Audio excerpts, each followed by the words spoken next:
Greetings everybody and welcome to Madrid Ball. I hope you all are feeling fantastic, Madridistas, because the Los Blancos have once again owned the Madrid derby.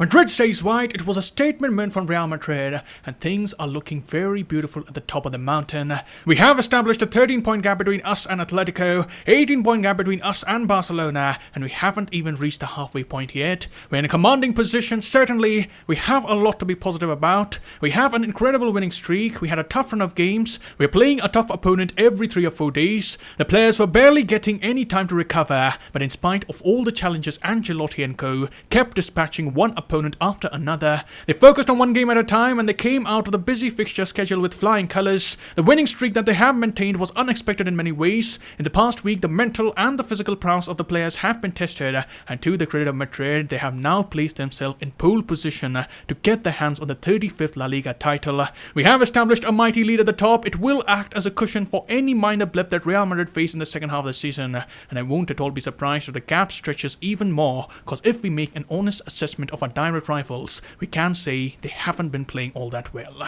So it's good to see Madrid finishing off the year very strongly. We have displayed a winning mentality, and let's hope we can finish the remaining games of 2021 on a winning note as well. So in this video, we'll do the post-match analysis of Real Madrid versus Atletico Madrid. We'll talk about the important happenings of the game, and without further ado, let's get started. And having a look at the lineup, we got what we expected from Ancelotti. We had Courtois in goal. In the back four, we had Carvajal, Mendy, Alaba, and Militao. In the midfield, we had KCM, and in attack, we had Vinicius, Benzema, and Asensio. And before going forward, let's do the shout out. A number of you will find notable mentions, but a shout out winner today is Mr. Chisero, and I congratulate you for getting the scoreline correct.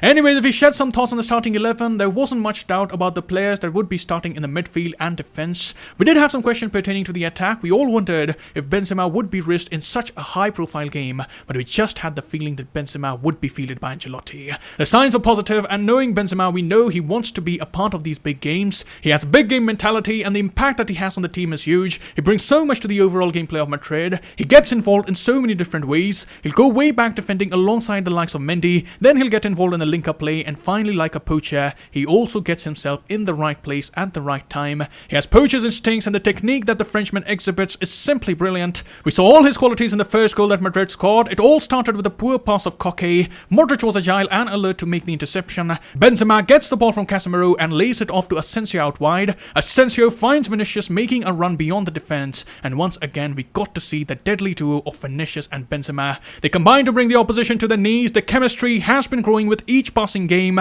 Vinicius clipped the ball into the box where Benzema was completely unmarked, and we have to praise the finish of Karim Benzema. He made it look easy. He set himself up perfectly. His body was well aligned. Not many have the ability to take those kind of volleys, but we are talking about King Karim here. He's a master of the game, is well aware of the space around him, and the finish that he got on the big night was worthy of praise. He just has the knack of delivering on these big nights, and it just goes to show that even if Benzema is not at his peak fitness level, he still has enough quality to punish the opposition if they are not careful enough. He was taken off by Ancelotti at half-time as a measure of precaution, but Benzema had already done what he was required to do in the first half itself. And now if we talk about the first half, Atletico Madrid had a very positive approach in the initial exchanges. They were aggressive with the ball, they were intensely pressing Real Madrid, and Simeone's tactics seemed to be working. He had deployed Llorente and Correa on the right with a significant amount of defensive and offensive duties. We could see both were coming back to counter the threat of Vinicius, but at the same time, they didn't refrain from going forward. We saw Mendy and Llorente were having a nice battle going on, and it was always going to be interesting to see how both Real Madrid and Atletico were going to set up tactically.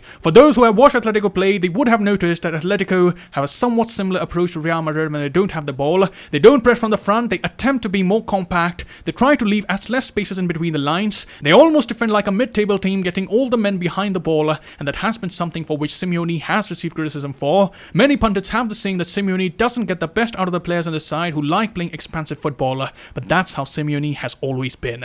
It has been the way Simeone plays, and I doubt it's going to change in the near future, and this is something that we saw from Atletico after they conceded the first goal. They were almost shell-shocked, they didn't see it coming after making a good start. They were the team in control, but Real Madrid took advantage of a minor lapse of concentration, and they punished them appropriately. And now if we analyze the defensive game of Real Madrid, it also aligned with the way Atletico went about their game. They also don't press from the front. Ancelotti has focused more on defensive organization. We don't have the players in the middle to maintain a high press, and this approach has been adopted by Ancelotti, which has made a huge difference in plugging the defensive holes that were there in the early parts of the season. So in a way, Real Madrid have embraced the counter-attacking way. They have quality up front that helps them make a difference, and the major point of distinction between the two teams was that when Real Madrid had the ball, they were much more direct with their passing. The passing was crisp, they had more attacking intent when they won the ball. I was particularly impressed with what Luka Modric was doing. It was another magnificent game from the maestro. He was doing the defensive work, he was doing the offensive work, he looked sharp on the pitch. I was particularly impressed with the piece of play where Modric went sliding near the touchline to ensure Madrid kept possession. He was doing body feints and the Atletico players struggled to keep up with the genius of the Croatian. It's spectacular how week in, week out he's performing at such a high level, and it was also great to see the Bernabeu crowd give a standing ovation to Modric. He was instrumental in ensuring that Madrid continued to have control of the game once they took the lead, and thumbs up to the maestro for living up to the expectation of the fans and the manager. And talking about Atletico, we had discussed before the game, Simeone's team is not able to make the most out of possession.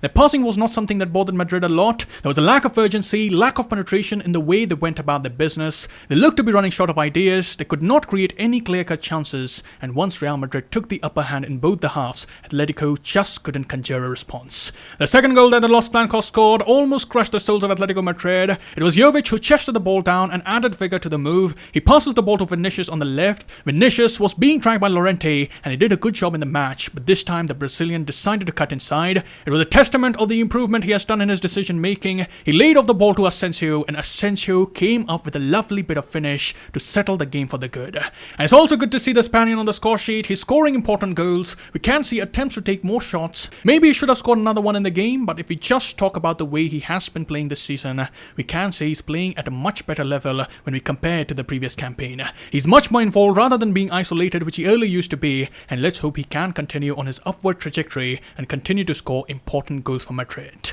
So overall, it was a good team performance from the Los Blancos. All the players played their part. Thibaut Courtois came up with some very important saves. Some of the players performed very well on an individual basis, and last but not the least, it was another clean sheet, bagging all the 3 points that were there for the taking.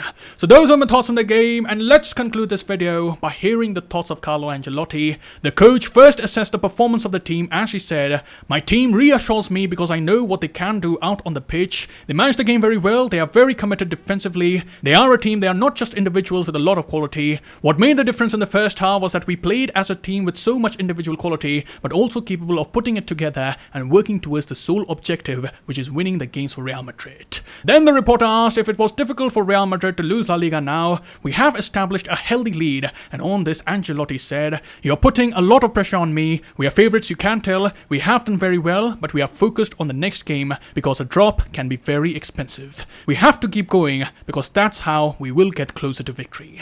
And lastly, the coach spoke on the performance of Vinicius and Modric. On Vinicius he said, "I think he's improving by himself. I don't have to speak to him much. What I do tell him is to be efficient and not dribble just for the sake of it. He has to do things to help the team. Today, he didn't keep dribbling as he couldn't win the one-on-ones against Marcus Llorente, but he still came up with 2 important assists." And on Modric, the coach responded, "He had a spectacular game in all areas, with the ball, without the ball, with personality and with character. He is an amazing player to me." So that concludes the post-match analysis of Real Madrid versus Atletico Madrid. We got the job done and we now look forward to finishing the year on a high. Do let me know what were your thoughts on the game, what aspects did you notice, and which player impressed you the most? Let me know in the comments below. I'll see you soon. Till then, take care. Glory to Madrid. And as always, a la Madrid.